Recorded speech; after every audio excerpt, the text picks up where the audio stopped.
You see, friends, the question that we started out with this morning was, as Christians, what do we do when we become discouraged?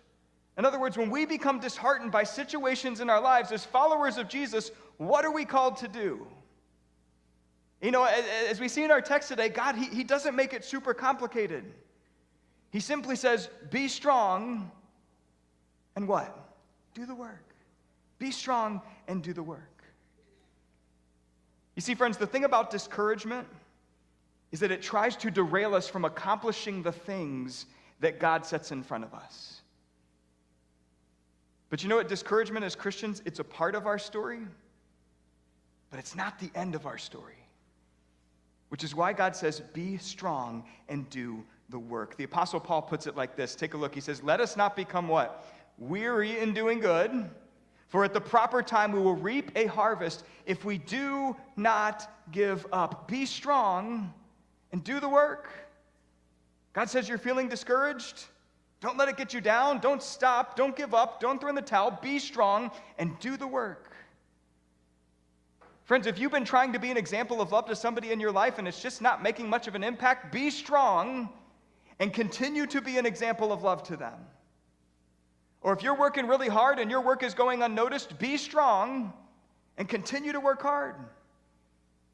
Or man, if you're eating healthy and exercising and it's not going the way you want, be strong and continue to eat healthy and exercise.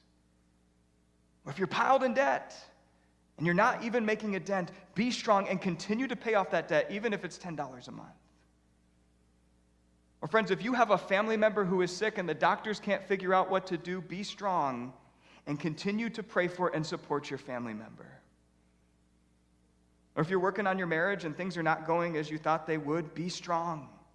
Continue to work on your marriage. Or if your kids are just not listening to you and you're trying really hard to provide that discipline, be strong and continue to love and parent your kids. And maybe even if you have a big problem that needs to be solved, nobody wants to help you solve it, and it's all on your shoulders, be strong and continue to work on that problem. You see, the thing that God wanted the Israelites to know back then is the same thing He wants us to know today. That whenever we become discouraged, we do not give up. We do not throw in the towel. We do not wave the white flag. God says, be strong and do the work. You know, here's why He tells us to do this. Take a look at the end of verse 4 here. We just said, be strong, be strong, be strong, and work. Why? For I am with you, declares the Lord Almighty. Be strong and work, for I am with you, declares the Lord Almighty. Friends, when you become discouraged, why does God want you to be strong and do the work? Because He's with you. The God who created you, the God who died on a cross for you, the God who redeemed you from your sin, the God who rose from the dead, the God who promises to take you to be with Him, is with you. You remember what Jesus said right before He sent His disciples out into the world? He said, and surely I am with you always to the very end of the age. You see, friends, the reason why God tells us to be strong and do the work is because as followers of Jesus, we don't have to solely rely on our strength, because when we are weak, who is strong?